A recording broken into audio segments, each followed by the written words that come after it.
네, 오늘 저녁에 주시는 말씀은 시편 119편 57절에서 64절까지입니다. 시편 119편 57절에서 64절까지예요. 892쪽에 있습니다. 892쪽. 시편 119편 57절에서 64절까지 한 목소리로 같이 읽어보도록 하겠습니다. 여호와는 나의 분깃이시니 나는 주의 말씀을 지키리라 하였나이다. 내가 전심으로 주께 간구하였사오니 주의 말씀대로 내게 은혜를 베푸소서. 내가 내 행위를 생각하고 주의 증거들을 향하여 내 발길을 돌이켰사오며 주의 계명들을 지키기에 신속히 하고 지체하지 아니하였나이다. 악인들의 줄이 내게 두루 얽혔을지라도 나는 주의 법을 잊지 아니하였나이다. 내가 주의 의로운 규례들로 말미암아 밤중에 일어나 주께 감사하리이다. 나는 주의 경외하는 모든 자들과 주의 법도들을 지키는 자들의 친구라. 여호와여, 주의 인자하심이 땅에 충만하였사오니 주의 율례들로 나를 가르치소서. 아멘. 57절 읽은 말씀에 분깃이라는 단어가 나와요. 분깃이라는 말은 이제 그 동의어로 기업이라는 말이 있습니다. 그리고 우리가 이제 자주 사용하는 말로는 유산 또는 상속 이런 뜻입니다. 분깃이 유산과 상속이다. 어떤 인생이든지 출발에는 부모의 환경이 그 시작점에 있습니다. 부모의 환경 속에 태어나요. 그리고 또 그 부모의 환경이 조성되는 데에는 이제 그 부모의 부모, 그 부모의 조상이 물려준 또 유산이 있다. 이렇게 말을 할 수가 있습니다. 성경에서는 이제 유산에 관해서 이런 말씀을 기록하고 있어요. 잠언 19장 14절인데 제가 읽어볼게요. 집과 재물은 조상에게서 상속하거니와 슬기로운 아내는 여호와께로서 말미암느니라. 집과 재물은 조상에게 상속받는데 슬기로운 아내는 여호와께로 말미암는다. 그런데 이 지혜의 말씀 바로 앞에 구절과 좀 비교해 볼 필요가 있어요. 그 바로 앞에는 뭐라고 써 있냐면요. 미련한 아들은 그 아비의 재앙이요, 다투는 아내는 이어떨어지는 물방울이니라. 이런 말씀이 있습니다. 그러니까 집과 재물을 우리가 얼마나 상속하느냐, 그게 중요한 것이 아니라 물려받는 아들이 미련해버리면 그거는 그 아비에게는 재앙이다. 모아 쌓은 것이 다 무너져 없어져 버리는 재앙을 맞는다. 이렇게 얘기하고 있고요. 더군다나 그 미련한 아들이 왜 미련하게 됐을까? 그러면은 그 아들을 둔 그 아비의 아내, 그러니까 아들의 어머니겠죠. 그 어머니가 다투는 아내라 그런 얘기예요. 그 다투는 아내를 이어떨어지는 물방울이라 이렇게 비유를 했는데 지속적으로 고통을 자꾸 안겨주는 그런 물방울과 같다. 이어떨어지는 물방울은요, 집을 다 뜯어내야 이게 어디서 떨어지는지 아마 다 뜯어내도 모를 만큼 그런 원인 불명의 그런 고통일 수가 있어요. 그래서 이 상속이 중요한 것이 아니고 상속받는 아들이 지혜로우냐, 이게 굉장히 중요한 문제고, 또 짝을 이루는 배우자가 슬기로우냐. 근데 이 슬기로움은 사실 슬기로운 여인은 사람이 얻는 게 아니다 그랬잖아요. 슬기로운 아내는 여호와께로부터 말미암느니라. 이런 말씀을 하시고 계세요. 자, 이 사람들은 자기 조상에게서 물려받은 상속이 없어가지고 지금 인생을 내가 이렇게 불행하게 살고 있다. 이렇게 이제 한탄하기도 하고, 또 내가 지금 집이 없는 고생을 하는 것이나 내가 계속 나가서 일을 해야 되고 쉼도 없고 이런 것들도 다 모두 조상 탓이다. 내가 물려받은 게 없기 때문에 그렇다. 이런 어떤 불평을 하는 경우도 많이 있어요. 그렇지만 우리가 근본적으로 던져봐야 될 질문은 이거예요. 그런 나는 지혜로우냐? 또 그렇게 내가 아무것도 없는 그런 삶을 살고 있어도 내가 이제 지금 모으고 쌓고 이제 내 어떤 가문을 세우려고 지금 노력을 하고 있는데, 그런데 내 자녀는 지혜로우냐? 그걸 물려받을 자녀는 지혜로우냐? 아니, 그럴 수 있는 최적의 환경은 사실 이 성경이 소개하는 건 아내라고 했는데, 그러면 내 아내는 여호와께로 말미암은 슬기로운 여인이냐?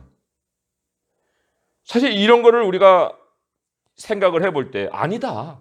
나도 지혜롭지 않고 내 아내도 지혜롭지 않고 내 자녀도 지금 지혜롭지 않고 아니 그러면은 이게 무슨 확률이 더 큰 거예요? 재앙이 될 확률이 더 크다는 거예요. 그 돈이. 왜냐하면 여호와를 경외하는 것이 지혜의 출발인데 남편도 아내도 아이들도 하나님을 모르고 살면은요 돈밖에 서로 연결고리가 될 게 뭐가 있겠어요? 돈은 반드시 욕심을 낳고 욕심은 죄와 사망을 낳는다 그랬습니다. 이 모든 가족이 신앙을 갖는다는 것이 이게 왜 중요한가? 네? 그게 우선순위가 그 신앙도 이제 참 신앙이어야 되는데 우선순위가 재물이 아니기 때문에 그래요. 그 재물이 재앙이 될 일이 없다. 그리고 또 여호와를 참되게 경외하는 사람은 이런 기도를 드립니다. 시편 17편 14절의 기도인데 제가 읽어드릴게요. 여호와여 이 세상에 살아있는 동안 그들의 분깃을 받는 사람들에게서 주의 손으로 나를 구해주세요. 이 살아있는 동안 분깃받은 사람이 어떤 모양인가? 그들은 주의 재물로 이게 다 재물이 다 하나님 거로부터 나오는 건데 그 재물로 배 채우고 자녀로 만족하고 그들의 남은 산업을 그들의 어린아이들에게 물려주는 자다. 그런데 하나님 그런 사람들에게서 나를 좀 빼내주세요. 이렇게 지금 기도를 하고 있어요. 한 세상 잘 살다가 유산 남기고 죽는 그런 인생들에게서 나를 구원해 달라. 나는 좀 예외로 해 주십시오. 이런 기도를 지금 드리고 있는 거예요. 돈이 이 집안에 보이지 않는 관계 형성의 이 연결고리가 되는 경우에 뉴스에서 어떤 소식이 들려오는지 아십니까? 제가 오늘 뭐 많은 참 낯뜨거운 뉴스들을 많이 찾았지만 공통적으로 좀 일반적인 것을 제가 뉴스에서 발견했는데 부모와 자식이 상속을 놓고 계약 관계를 맺는 사례가 늘고 있다는 소식이 있어요. 너 내 노후를 어떻게 책임질래? 계약서 써. 도장 찍어. 이런 사례가 늘고 있다는 거예요. 부모는 노후 자금을 자녀에게 주는 것을 꺼리고 자녀는 권리 행사를 위해 소송도 불사하는 소식들이 또 있어요. 또 마지막 보니까 돈 잘 벌고 재산이 많은 남자일수록 아내에게 경제권을 맡기지 않는다는 소식도 있어요. 이게 가족인가? 이게 가족인가 싶을 정도의 너무나도 낯뜨거운 소식들이 지금 신문을 장식하고 있다는 거예요. 정말 가족과 가족이 이권으로 연결되지 않은 정말 그런 집안을 세우기를 원한다면 그 가족들의 삶의 중심에 주님이 계셔야 돼요.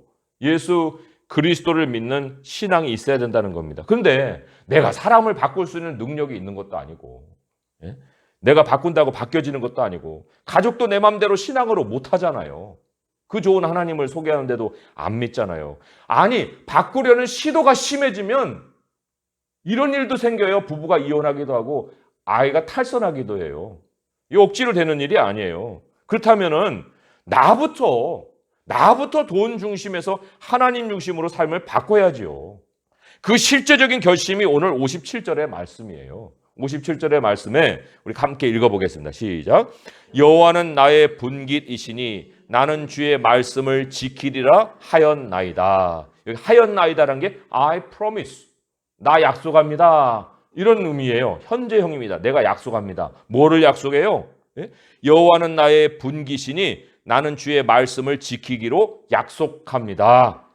하나님이 나의 유산이십니다. 내가 조상에게 무엇을 물려받았든지 않았든지 간에 아니 물려받은 것이 없을지라도 나는 돈의 상속에 매이지 않고 이제 이후로는 하나님이 나의 유산이십니다.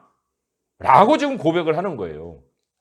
그리고 그 유산의 실체는 굉장히 분명한데 그 분명한 것이 뒤에 나오는 그 말씀 안에 암시가 되는 거예요. 나는 주의 말씀을 지키리라 하였나이다. 여기 말씀은 약속이라 할 수가 있습니다. 하나님을 상속받는 자에게 하나님이 그 상속의 유산의 내용으로 주시는 것이 바로 하나님의 약속이에요. 히브리서 6장 17절에 하나님을 기업으로 받은 우리들을 뭐라고 지칭했냐면 약속을 기업으로 받는 자들. 이렇게 얘기했습니다. 하나님의 약속을 유산으로 받는 사람들. 그런데 이 유산이 얼마나 확실한지 하나님이 그 확실하게 보장하신 것인지 그거를 또한 이어서 이렇게 얘기를 해주고 있습니다. 히브리서 6장 18절인데 하나님은 약속을 기업으로 받는 자들에게 그 뜻이 변하지 아니함을 충분히 나타내시려고 그 일을 맹세로 보증하셨나니. 맹세로. 누구를 걸고 맹세해요? 자신을 걸고 맹세하죠. 하나님이 자기 자신을 걸고 야, 나 맹세해. 내가 너에게 이 약속을 반드시 이루어 줄 거야. 그 세세한 내용들이 다 성경 안에 다 기록되어 있는 건데 이 세세한 하나님의 약속들을 다 합치면은 하나의 공통의 약속으로 모아집니다. 그걸 히브리서 6장 13절 14절은 이렇게 알려줬어요. 아브라함을 통해서. 하나님이 아브라함에게 약속하실 때 가르쳐 맹세할 자가 자기보다 더 큰 이가 없으므로 자기를 가르쳐 맹세하여 이르시되 내가 반드시 너에게 복주며 너를 번성하게 하고 번성하게 하리라. 이게 유산의 내용이요, 상속의 내용이에요. 뭐예요? 복과 번성이다. 하나님을 분기수로 갖는 사람에게 모든 약속의 내용 중에는 복이 있고 번성이 있다. 그리고 이것을 누구에게 약속하신다고요? 오늘 이 57절에 얘기한 것처럼 하나님이 나의 분기시라 얘기하면서 주님의 약속을 내가 지키리라고 약속한 사람들에게, 그 사람들에게 이 하나님의 유산의 내용을 주신다. 확실하게 보장해 주신다. 아니, 주님의 약속을 지킨다는 것은 그러면 어려운 일일까요? 그렇지 않아요. 주님의 약속을 지킨다는 건 이런 거예요. 아, 하나님이 나에게 복을 주시고 번성하게 해주신다고 약속해 주셨지. 아, 그 약속 내 마음에서 잊지 않아야지. 그 말씀을 품는 거예요. 그게 약속을 지킨다 그런 얘기예요. 하나님의 약속의 내용을 잊지 않는다. 매일 그 약속에 우리의 마음을 두고 살아간다. 그 얘기가 바로 이 하나님의 약속의 말씀을 지키리라 약속한다. 이런 얘기의 뜻입니다. 하나님이 자신의 명예를 걸고 맹세하신 하나님의 약속에 전 인생을 건다.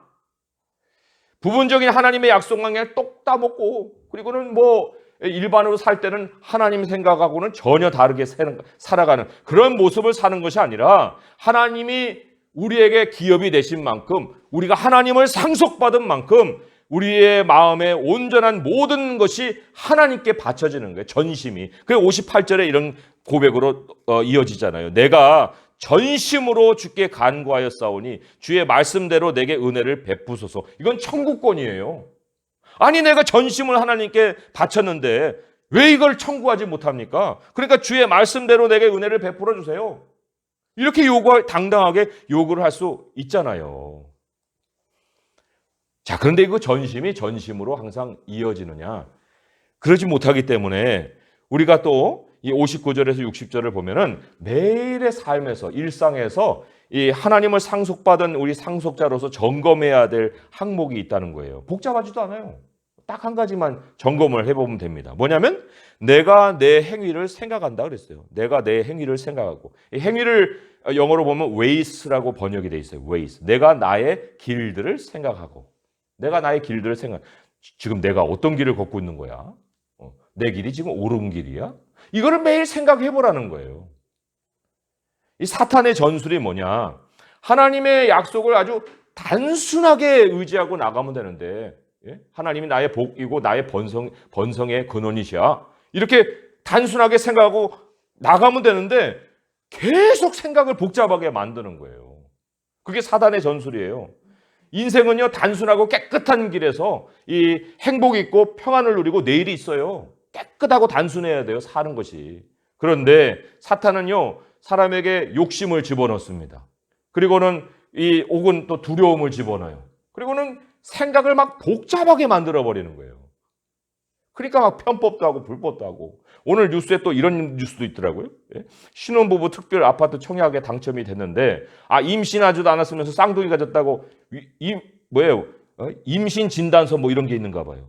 그걸 서류를 냈다가 들통나가지고 당첨해서 취소되고. 근데 이게 한두 사람만 그러면은 아우, 저런 사기꾼이나 그렇게 얘기하겠지만 이게 5년 새 2324건이랬는데 이게 도대체 무슨 일이냐고요.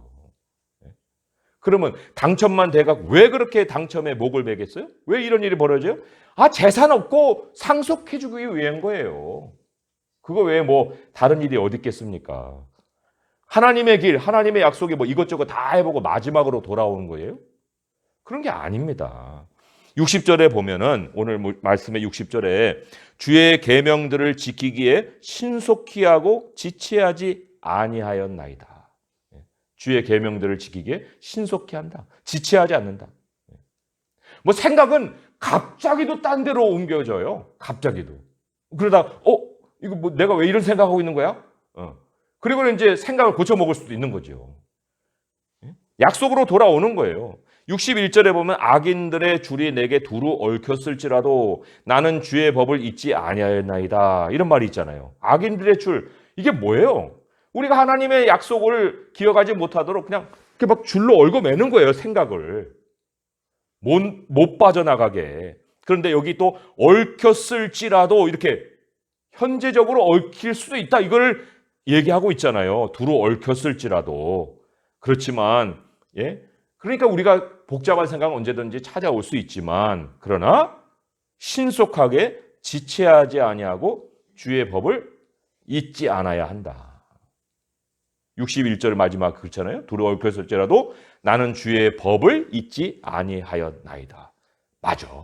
하나님이 내게 복을 주시고 하나님이 나를 번성하게 하시는 거야. 이런 약속으로 돌아오는 거예요. 62절에 보면요.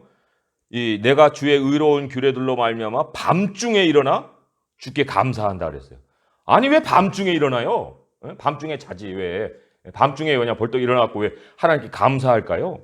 이게 바로 신속히 지체하지 않고 하나님께 돌아오는 그 모습이에요. 그리고 또 하나 생각해 볼 수 있는 것은요. 사람의 생각이 가장 복잡해지는 게 밤중입니다. 낮에 막 바쁘게 사니까 낮에 생각이 복잡할 것 같은데 낮에는 일 때문에 복잡해질 시간도 없어요. 근데 이제 마치고 와가지고 한가할 때 이제 생각이 막 돌아가는 거예요, 이렇게. 그리고는 그 생각 때문에 이제 잠도 안 오는 거죠. 그런데 그때 하나님의 말씀으로 돌아와서 결심한다는 거예요. 아니야, 이거 아니다. 뭐 때문에 내가 이 복잡한 생각하고 있는 거야? 그리고 이제 밤중에 일어나서 내 길을 정도하는 거예요. 그 다음 날을 그렇게 맞고 싶지 않은 거죠. 사실 이게 얼마나 큰 은혜예요. 사람이 생각만 고치면 아무리 많은 상황이 벌어진다 하더라도 내 생각만 고치면 이미 삶은 다 해결된 거예요. 그걸 못하니까 여러 가지 복잡한 생각들이 나를 괴롭히는 거죠. 길이 오르면 그 길에 옳은 생각을 그 옳은 길에 두면 어떠한 어려움도 나를 뒤로 당기지 못한다. 그 밤중에 일어나서라도 급하게 정말 그렇게 마음을 정돈하고 싶은 생각이 일어나는 거예요. 그리고 또 그 밤중에 또 다른 생각이 머리에 떠오르는데 63절의 말씀이 또 그거예요. 나는 주를 경외하는 모든 자들과 주의 법도를 지키는 자들의 친구다. 이게 무슨 얘기냐면요. 이건 굉장히 좀 어떤 생각의 꼬리를 물고 해서 결론으로 이런 얘기가 나왔다. 이렇게 생각해 볼 수 있습니다. 아, 그래. 김 집사님도 뭐 부모한테 받은 것도 없고 누구한테 뭐 상속받은 것도 없고 그런데 하나님 한 분 잘 믿고 따르면서 잘 사네. 그거를 떠올려 보는 거예요. 정말 성실하게 편법도 안 쓰고 그냥 부지런하게 행복하게 살고 있지. 맞아. 이 집사님도 그래. 하나님만 의지하잖아 지금. 믿는 성도들을 하나씩 떠올려 보는 거예요. 내 욕심에 뭉쳐 있다가. 그런 성도들의 순수한 모습이 떠오르면서 그게 격려가 되는 거예요. 그렇게도 살 수 있구나. 저렇게도 행복이 있구나. 정말 저런 순수한 삶 속에서 나도 행복을 느끼면 얼마나 좋을까. 그러면서 지금 63절에 나는 주를 경외하는 모든 자들과 주의 법도들을 지키는 자들의 친구다. 이런 마음에 어떤 느낌을 갖는 거예요. 나도 그래, 맞아. 내가 지금 내 이 복잡한 생각 속에 내가 왜 이렇게 뭉쳐 있었어? 사실 우리가 어떤 사람 보면 어떤 사람 돈 불려가지고 장남에게 5억짜리 아파트, 차녀에게 5억짜리 아파트. 그리고 자기도 막 치장할 건 다 치장하고 다니면서 사람들한테 이렇게 자랑으로 보이면 물론 세상은 그걸 부러워하겠죠. 하지만 제대로 신앙을 간 사람들은 그런 사람 보면서 정말 근심덩어리. 어느 순간부터 돌이켜야 되나? 어디서부터 돌아와야 되는 거야 도대체? 얼마나 그게 애통거리인지 몰라요. 그런데 성도의 친구가 되려면 우리 자신이 우리의 유산이 돈이 아니라 하나님이 해야 된다는 거예요. 내가 하나님을 기업으로 삼고 내가 하나님의 말씀을 지키겠노라 하고 약속을 해야, 그래야 이 성도들의 친구 노릇이라도 하는 거지. 그렇지도 못하면서 어떻게 우리가 하나님의 교회에서 성도들의 친구다 하고 내가 멀쩡한 모습으로 나타날 수 있겠어요? 사는 것이 생존의 전쟁터 같아 보입니다. 하지만 하나님을 상속받은 사람들에게는요, 하나님이 땅을 다른 모습으로 보여주십니다. 어떤 모습이냐? 64절에 이렇게 나와요. 여호와여, 주의 인자하심이 땅에 충만하였사오니 주의 율례들로 나를 가르치소서. 주의 인자하심이 땅에 충만하다. 이게 무슨 얘기예요? 그래서 어느 곳에서든지 주의 백성은 하나님의 사랑으로 살아갈 수 있다. 하나님의 사랑이 구석구석에 다 있는 거예요. 어디에는 없고 어디에는 있고. 그럼 없는 곳에 가면은 고생 직사하게 하겠네요. 있는 곳에서는 풍요를 누리겠네요. 그렇지 않아요. 하나님을 상속받은 사람의 땅은 다 인자로 충만합니다. 그렇기 때문에 곁길로 나가서도 언제든지 주님께로 돌아올 수 있는 거예요. 인자가 충만하니까. 우리가 하나님을 피해서 어디로 도망치고 어디로 날아가겠습니까? 그래서 우리가 오늘 시작에 57절에 이러한 그 약속을 결심했다고 그랬죠. 여호와는 나의 분길이시니 나는 주의 말씀을 지키리라 하였나이다. 그리고 이렇게 약속한 사람에게 천국 권리가 생긴다고 그랬죠. 58절에 내가 전심으로 주께 간구하였사오니 주의 말씀대로 내게 은혜를 베푸소서. 이제 하나님이 나의 분기시다. 이 사실을 우리가 꼭 기억하고, 하나님이 복과 번성을 약속하셨으니 이제 부부 사이도, 또 부모 자녀 사이도, 그리고 이 성도들, 주님을 경외하는 이 성도들 가운데서도 우리 주님으로 인해서 서로가 서로에게 복이 되고 서로가 서로에게 정말 번성하고 또 서로가 서로에게 행복을 나눠줄 수 있는 우리 모두가 될 수 있기를 주님의 이름으로 축원드립니다. 기도하겠습니다. 하나님 아버지, 참 주님이 우리에게 경고하신 것처럼 하나님과 돈을 겸하여 섬길 수 없다 한 것처럼 가장 사랑이 있어야 될 가정조차도 돈이 중심일 때는 찢어지고 갈라지고 서로 소송까지도 불사하고, 정말 이 땅에서 들려오는 그러한 소식들이 너무나도 낯뜨겁고 이것이 가족인가 싶은 그러한 소식들이 너무나도 참 지면을 꽉 채우고 있습니다. 하나님, 우리들의 가정은 어떻습니까? 나는 무엇을 중심으로 살고 있습니까? 내 남편은 어떠하며 내 자녀들은 어떠합니까? 우리가 그저 웃고 살고 또 보내는 세월이 다가 아니라 이제 마지막에 우리가 육신을 벗어야 될 그 순간에 나의 자녀들은 나를 무엇으로 볼 것이며 또 나의 남편과 아내는 나를 어떻게 취급할 것이며, 아버지여, 그러한 것이 우리에게 정말 우리 말씀 속에서 어떻게 경고가 되고 있습니까? 하나님 아버지, 이제 하나님께서 주시는 진실함을 찾게 하소서. 정말 진실한 관계를 찾게 하시되 우리의 가정에서부터 찾게 하시고, 이제 하나님 내 자신부터 돈 중심이 아니라 바로 하나님 중심의 모습으로 돌아가게 하여 주옵소서. 아버지 하나님이 약속을 기업으로 주셨사오니 그 약속을 온전히 내 것으로 삼고 전심으로 주께 그 약속대로 이루어 주시기를 기도할 수 있는 우리들이 되게 하여 주옵소서. 그래서 내 자신부터 살리고 우리의 가족들도 살리고 내가 성도들과 함께 친구가 되는 것도 부끄러움이 없는 그러한 삶으로 살아갈 수 있게 도와주시옵소서. 예수님의 이름으로 감사하며 기도합니다. 아멘.